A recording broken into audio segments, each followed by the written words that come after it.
From CBS News Bay Area, this is the Evening Edition.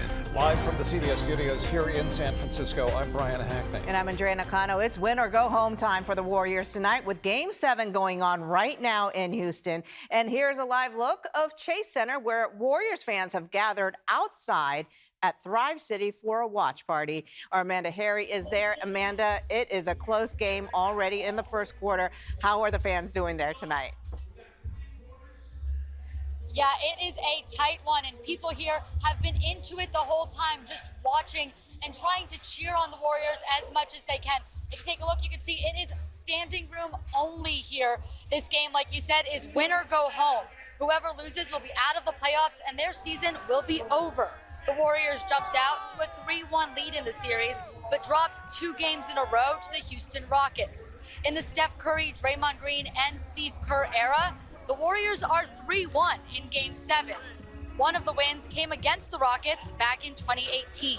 Fans here tell me this game may be tough, but they're hopeful it'll be a win. When you go back in the day and you think about all the things we've been through, we don't give up. No matter if we're 15, no matter if we're 12. As you can see, we were 12th this year. And here comes Butler. And then we end up in what? Like, come on now. In the place enough just to make it through the play-in. We're here now. We can't give up. It's been too much of a fight, and now it's going to be a dog fight. Fans tell me if they do win, they plan to be right back here at Thrive City on Tuesday. That's when the Warriors would take on the Timberwolves. Back to you. All right. Hopefully they will make it to Minnesota. Thank you so much, Amanda. And some surprising and still developing news. Just over an hour ago, President Trump said that he wants to reopen Alcatraz as a functioning prison. Now operating as a tourist attraction, the former federal prison was shut down in 1963. In the Post, Trump says, in part, in times past, we did not hesitate to lock up the most dangerous criminals and keep them far away from anyone they could harm. He went on to say, we will no longer be held hostage to criminals, thugs, and judges that are afraid to do their job, and allow us to remove criminals who came into our country illegally. Over 1 million tourists visit the prison every year. It was shut down originally because it was too expensive to operate. A spokesman for the Bureau of Prisons told us the agency will comply with all presidential orders. Immigrant communities in the South Bay are apprehensive despite celebrations of Cinco de Mayo on the eve of the holiday. John Ramos has more on today's events and the cloud of anxiety that hung over them. San Jose's celebration is designed to bring Latinos together, and if there was ever a time when Cinco de Mayo had significance for the entire community, this is it.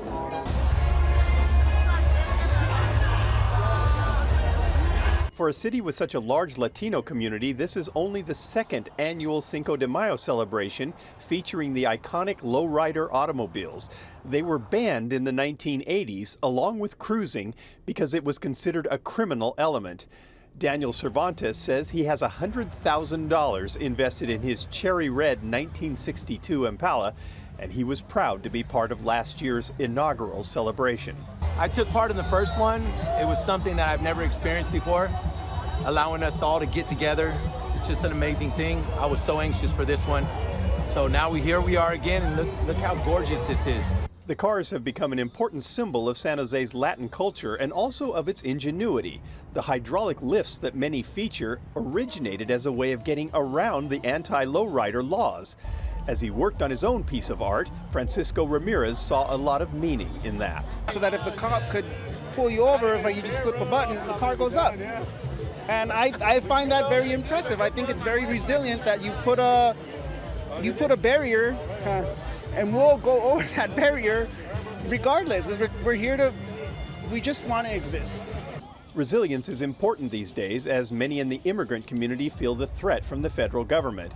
And there is a feeling of solidarity, even among those who have been Americans their entire lives. I don't got nothing to worry about, but I fear for the people that I need to fear for.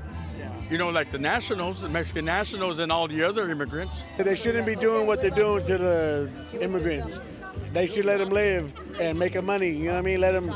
Let them prosper out here. You know what I mean? Do you think that's going to change the feeling of Cinco de Mayo this year? It should, you know what I mean? Because they need to make a living. And if history has any lessons to teach, Dr. Ramon J. Martinez may be the one to teach them. Most people now know that Cinco de Mayo doesn't celebrate Mexican independence, rather an unlikely victory in the 1862 Battle of Puebla over a vastly superior French military force. But Dr. Martinez points out that it was first commemorated 17 years later by oppressed Mexican nationals living right here in California. Oh my God, we won the battle. They were hoping maybe the Mexican army is going to come and take back California. So they celebrated always, hoping that something good was going to happen. That didn't happen, of course, but the spirit was there, and these days, members of the Brown Berets are encouraging community members to fight back against the attacks on immigrants. Unfortunately, people still aren't aware that they need to speak up and that it's okay to speak up. We understand those who are undocumented are scared, but for those who are scared, I ask you, get involved with the organization so you can hide behind them and get your voice out there still. Cinco de Mayo has always carried a flexible meaning, but in a time of peril, it has come to represent togetherness, with a little defiance thrown in. Group of seniors in San Bruno also demonstrating against Trump and his policies this afternoon. And as Dahlin reports, there are serious concerns the president will take aim at their Social Security and medical benefits.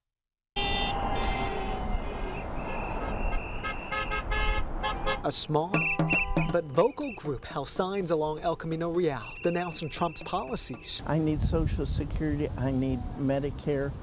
I have an autistic grandchild who needs all the care she can get. 80-year-old Claudia Zeiler says at their age, any reductions to benefits could mean life or death. We had said we'd leave the country if this started, but I think we're here to fight. Even though President Trump has said he would not touch Social Security, many seniors here don't believe him. They accuse him of taking from the poor to give tax breaks to the rich. I don't know what else to do. I have to do something. Not a waste of time at all. Not a waste of time. And the people driving by are seeing us, and tomorrow there'll be more people out here, and as the months go on, it'll grow. The rally, organized by Indivisible, took place outside the Tan Fran Mall in San Bruno. The seniors say the resistance starts now, with an eye toward building momentum for the 2026 midterm election. We can't stand by and watch all this happen. It just can't be. It's unacceptable. Many wore black armbands, a growing symbol of outrage and solidarity. They warn democracy is under threat, claiming Trump is eroding democratic norms, human rights, and the rule of law. He keeps taking more and more things away, and it's scary. The protesters were met at times with chants of Trump's name by his supporters. But seniors like Zeiler say they're fighting for survival and for basic rights. We will save democracy eventually, slowly. Other news this Sunday evening, the family of a San Jose teen killed in a Valentine's Day stabbing on Santana Row is calling for the passage of Proposition 57. That would allow the prosecution of 16-year-olds as adults and minors that commit murder as adults, no matter their age. The teen, David Gutierrez, was murdered by 5 suspected gang members. They were aged 13 to 18. Under current law, the 13-year-old who allegedly stabbed Gutierrez only faces 8 months in an unlocked ranch facility if found guilty. And coming up, how AI is helping track a disease once thought to be untrackable. We'll explain after the break. Aaron? Well, we definitely got rid of the worst of the wind from yesterday. Tonight, an entirely different kind of wind is going to set up. Offshore wind's coming back. That means it is going to be noticeably warmer for some of us tomorrow. Some of us are going to be 10 degrees warmer tomorrow than you were today, and you already started the warm-up today. I'll show you where that places the numbers to start this week coming up. Well, more than 250 people were at Golden Gate Park today to tackle ALS and raise awareness. Some took part in the famous Ice Bucket Challenge, while others walked in the 11th annual 5K. Organizers say they've raised $55,000 of their $75,000 goal, so Andrea's going to make up the extra 20. Sure. And as the search for a cure continues, a new startup is helping patients with the gene track early warning signs. Itai Hod explains. These days, it's the little things Mindy Erlab appreciates the most. A hot cup of coffee, a song on the piano, her dog waiting by the door. Ordinary moments made extraordinary by what she knows could be coming. I wish I didn't have to think about this, but at the same time, I try not to let it consume my life. That is why, every week, she logs on and reads a few lines into an app trained to catch the faintest slur or shift in her speech. A woman signed a sales contract for construction of a new brick home. Erlab lost her mother to ALS. Take a deep breath and say pataka over and over. And even though she doesn't have the disease, she carries the gene. Pataka, pataka, pataka, pataka. For now, this app, called Everything ALS, is helping her stay one step ahead. You've been doing a good job. The technology behind it was created by Indu Navar, a former high-tech executive who turned grief into purpose after losing her husband Peter to ALS. They searched for a diagnosis for 2 years. By the time they got one, most of his neurons were already gone. That's the time you're supposed to be doing something. Every 90 minutes, someone in the U.S. is diagnosed with ALS. But getting that diagnosis can take months, even years. By then, there's little doctors can do. So Navar turned to AI, creating an app that tracks speech, walking, and motor skills, spotting changes long before most humans can. By letting patients participate from home, Everything ALS not only makes clinical trials more accessible, it's giving researchers a data set that's bigger, faster, and more diverse. While early results seem promising, the app has not yet been approved by the FDA. AI has allowed us to predict changes in small variation that happens. As for Erlab, taking back a little control has given her something else, a way to write her own story. I enjoy every day of my life.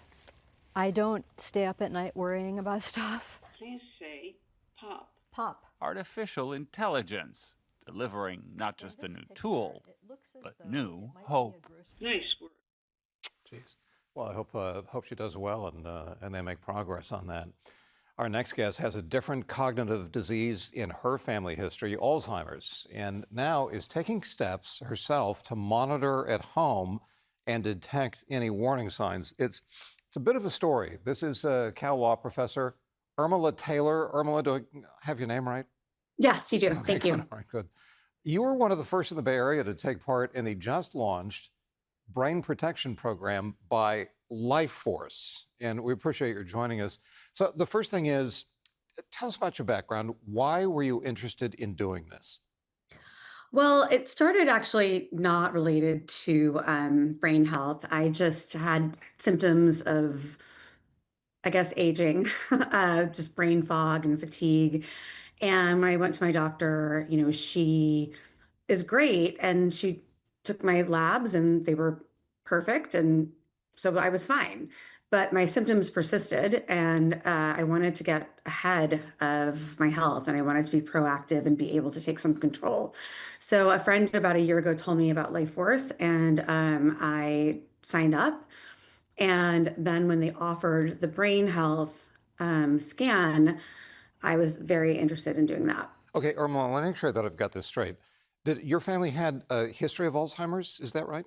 Dementia, not Yeah, okay, Alzheimer's. not but, Alzheimer's. Okay, two yes. different And things. so having those symptoms of brain fog and fatigue, those are symptoms of dementia. And one of the things I'd read is that the symptoms can start 30 years before the onset of dementia. And so I wanted to just get ahead of that. You wanted to be ahead of it. Okay, and so you chose this routine called Life Force. Tell me about that. Like, what do you do? What's it intended to achieve?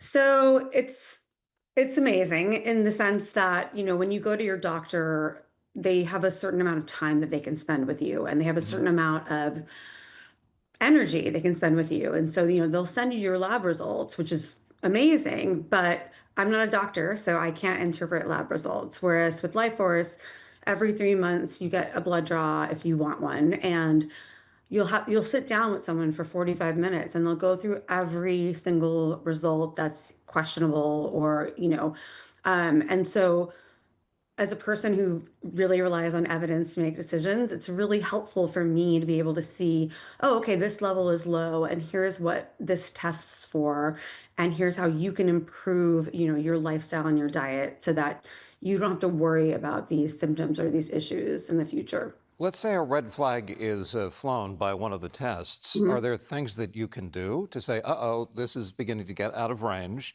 so now I need to do this? I mean, are there actually preventive things that you can do with regard to Alzheimer's? Yeah, so I'm very lucky. I didn't have the genetic markers for Alzheimer's or dementia, and I didn't have the biomarkers for either. But I had some sort of red flag labs in terms of vascular health, and there's something called vascular dementia that's something that could happen. And so my clinician actually said to me, okay, you have low levels of this, and so you need more zinc and like dark leafy greens, and you need more vitamin D, and you need more protein and more like weight bearing exercise. And so that's really empowering for me to know that even though I don't have these markers, I can kind of control, those other variables. Okay. And I realize you're a law professor, but you're satisfied in your own mind that this is Life Force technique, and I guess it's the company that provides these tests, is scientifically sound.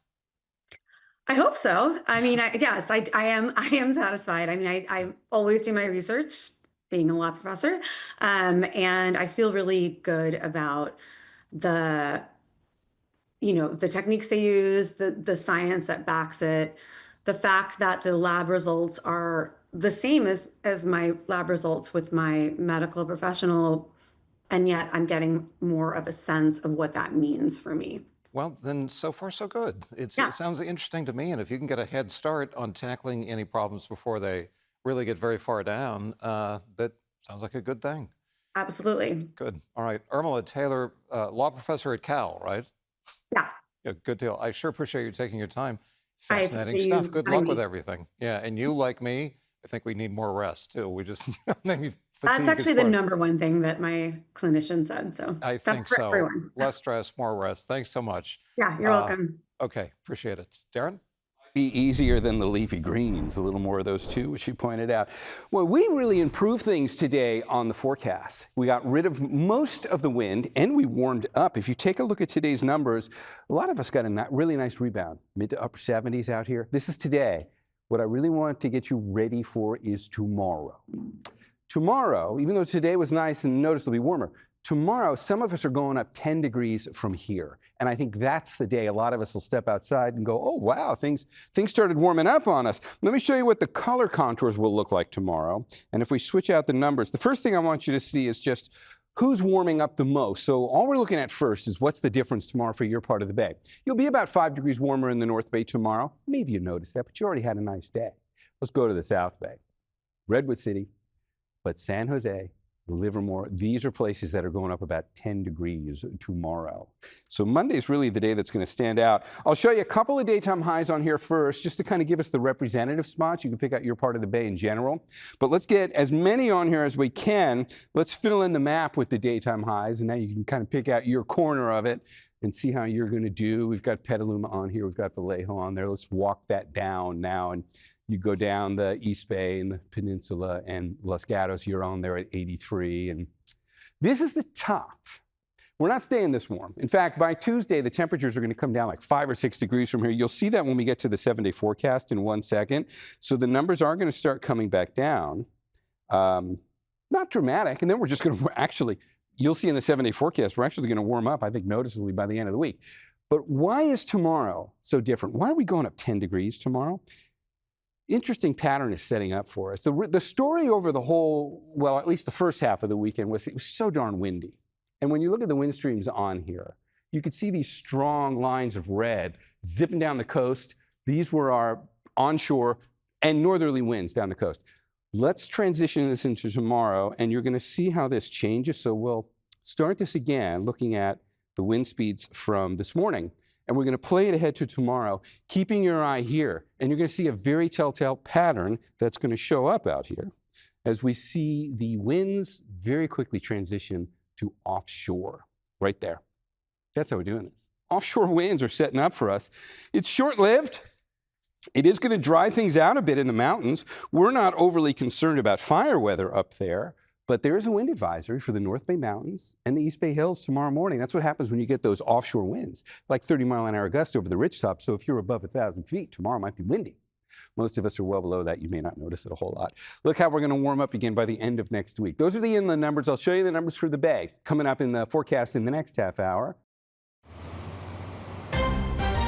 From CBS News Bay Area, this is the Evening Edition. On this Sunday evening, preparations continue this week at the Vatican and the conclave that will determine the next pope. President Trump weighing in before the process begins, posting an image on social media that many say is crossing the line. Trump posting an AI-generated image of himself dressed as the pontiff, one that was reposted by the official White House account. The president had alluded to the role earlier in the week. As Pope? I'd like to be Pope. That would be my #1 choice. Former Italian Prime Minister called the photo offensive, and the Catholic bishops of New York said that the photo was not funny. The Vatican, for its part, declined to comment. And while that image was clearly created by AI, there are major concerns that soon we won't be able to tell the difference. No kidding. Sam Altman, the founder of OpenAI, is looking to change that by bringing in an orb. And if you don't understand that, neither do I. But Lauren Toms explains. It looks like an eye, and it scans your eye too. The center attraction at a flagship store in Union Square is World Network's Orb that scans your metrics to verify your humanness. Clement jumped at the opportunity to do just that, something he says was spurred by curiosity and questions about the future of AI in our lives. I think at some point it's going to be very an issue online to know if we are real or if you are talking just to a machine. And I think I wanted to understand how it works. These are the first systems of their kind to be deployed to the U.S. They've already been in use in over 100 other countries by more than 12 million users, including Clement. But it's not quite ready for his pup Tixie. For example, on dating apps or like when you work, but you really want to be sure that it's a human behind and that's the real work of the real words from a human. And it's real value to be a human at the end of the day. The goal, the group says, is to have all humans verified in its system to seamlessly operate between platforms from dating sites to gaming sites, so you know who and what you're interacting with online.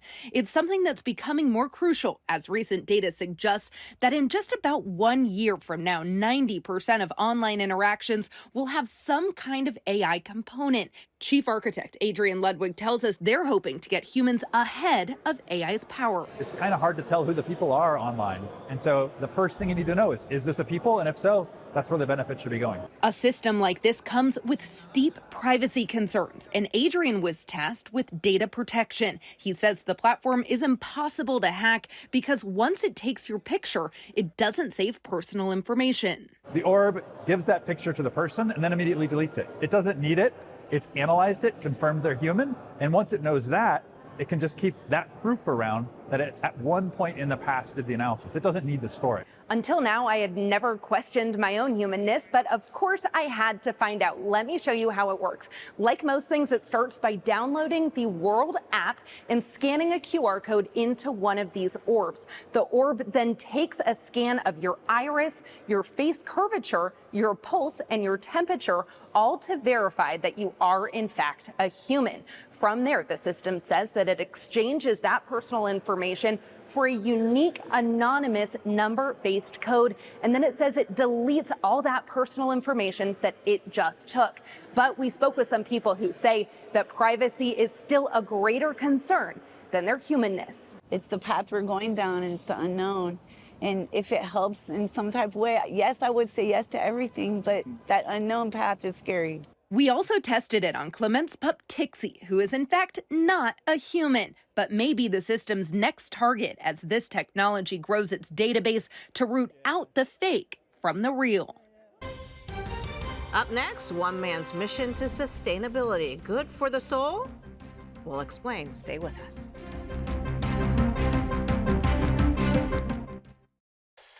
For our Project Earth tonight, we turn to a soul survivor. Yeah, here's Ann Makovic on one small business owner in Oakland cutting his carbon footprint one shoe at a time. In downtown Oakland, some see this man as a savior of souls.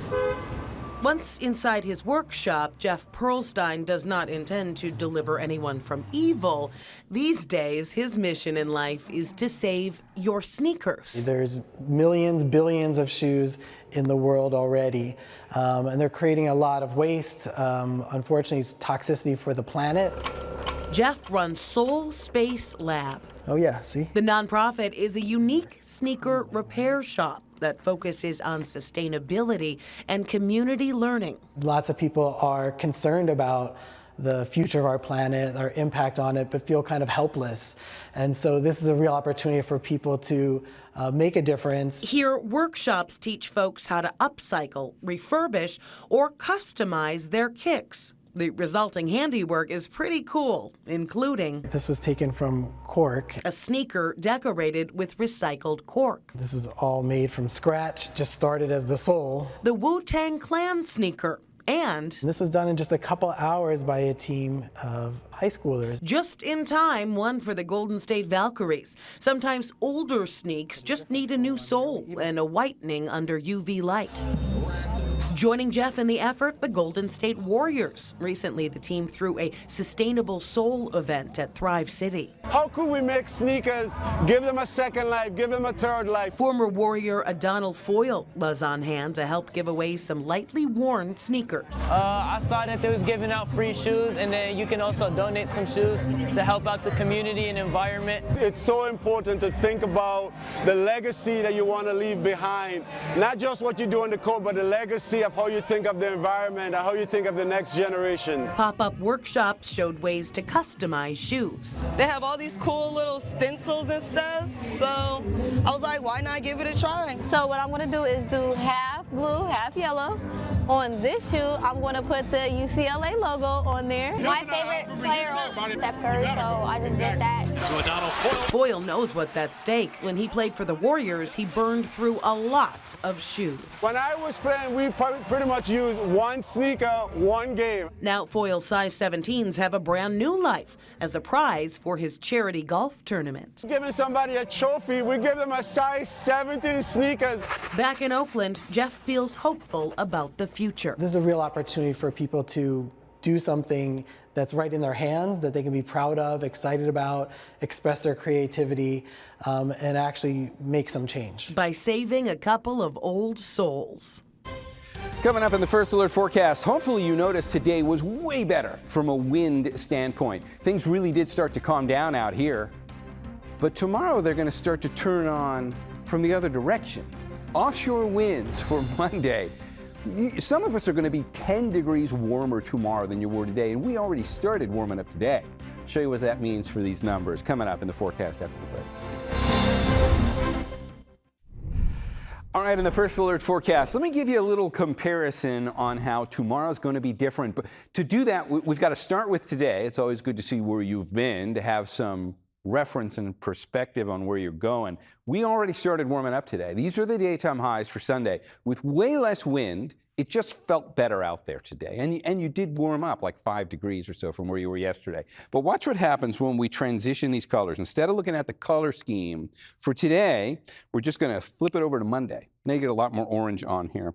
And if we just do the arithmetic, with that color on there and with the warm up for tomorrow, how much are we warming up?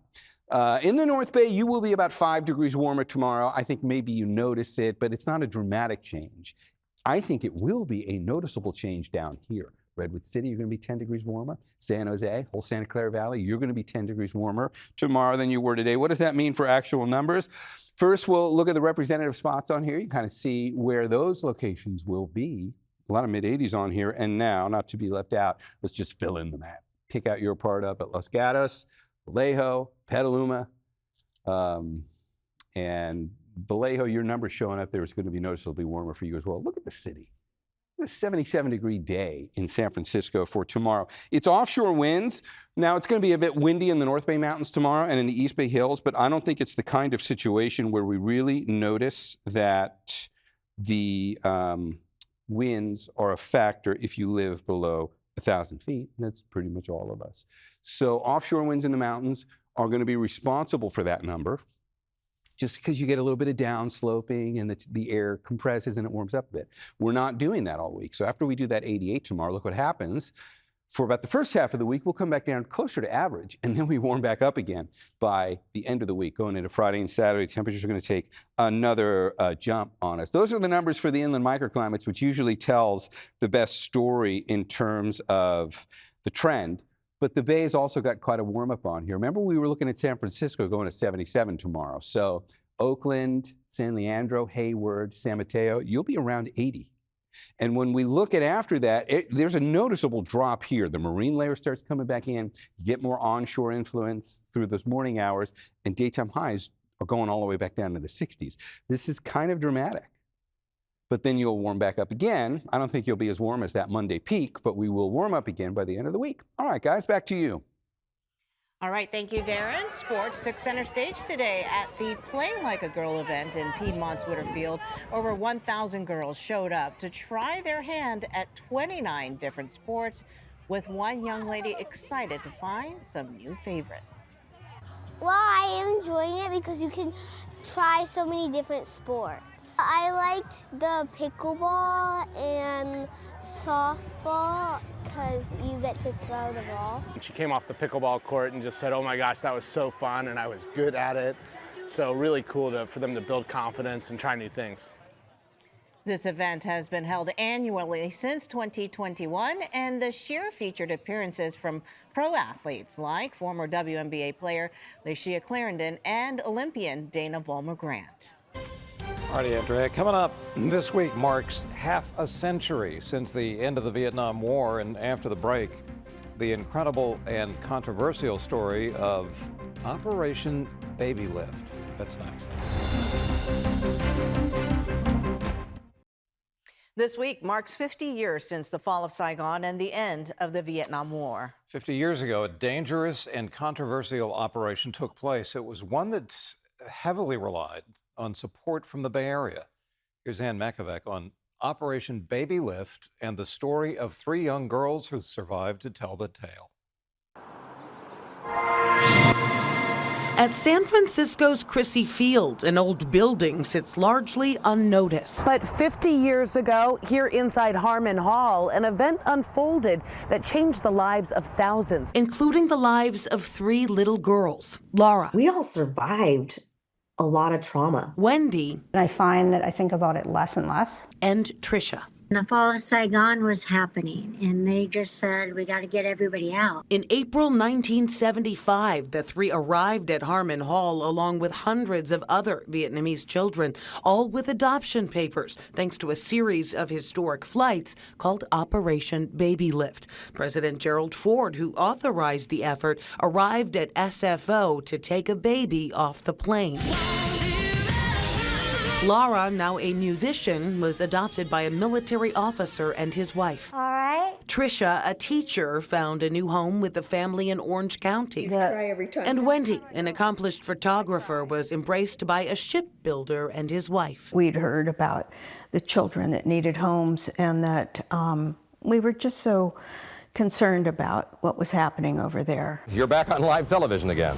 But the baby lift was not without controversy. At Harmon Hall, as the children were processed, some volunteers spoke Vietnamese with them. They discovered that a significant number of them had families, and that they were not orphans. East Bay attorney Tom Miller immediately filed a class action lawsuit to determine who was eligible for adoption. He says some parents put their kids on planes to save them, hoping to join them later in the U.S. All of this would have been preventable if the U.S. government had operated responsibly right from the very beginning. A judge denied the lawsuit and sealed the records. Years later, international family law expert Ron Koltz did a deeper dive. I discovered widespread misconducts. Cults researched federal, state, and court records involving the baby lift. She found nearly half of the children arrived with forged or fake identities. I feel a grave sadness. Today, many of the adoptees have turned to DNA tests to uncover their past.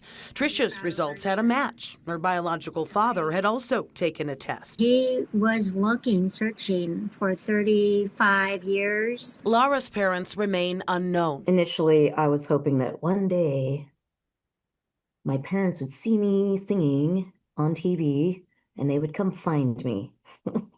And we'd live happily ever after. As for Wendy, she had no desire to find any biological relative. To me, that's not important at all. All three love their adoptive parents. Wendy is busy with photography. Trisha adopted a daughter. I had a great life with my family, my adoptive family.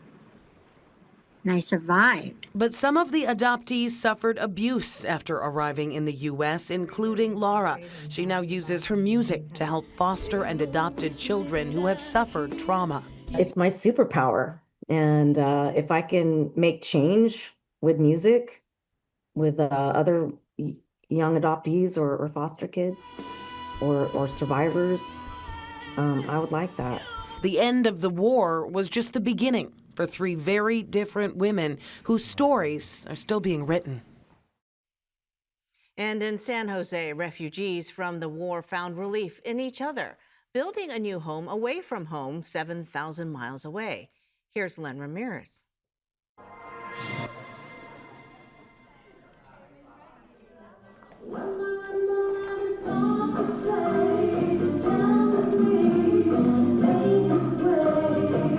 The joy of music and dance in a safe and supportive place.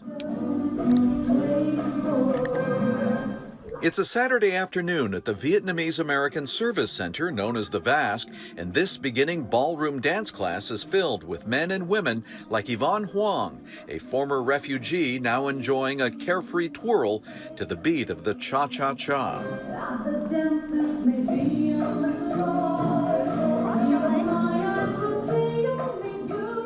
The first facility for Vietnamese. So I was curious. So that's why I become the member. And the people in here very nice. They can help anyone anytime. Even if they cannot speak English, they can help. And that's the whole idea behind the Vasque, according to Santa Clara County Supervisor Betty Young, the first supervisor of Vietnamese descent and the center's first program manager and one of its planners. As a county supervisor, my mission is to preserve and expand these services because I know what they can provide. I know what results can be produced. Betty was born in San Jose to parents who escaped Vietnam in the middle of the night on a small boat. This is not an actual photo of my parents, but they were on a boat very much like this. Half of these boats drowned at sea. Half of them made it. The United Nations High Commissioner for Refugees estimates that as many as 400,000 Vietnamese refugees died at sea. Betty's parents made it to a remote island, and then a refugee program helped them resettle in San Jose. They took jobs waiting tables and later in tech manufacturing, which helped the family grow along with Silicon Valley in the 1980s.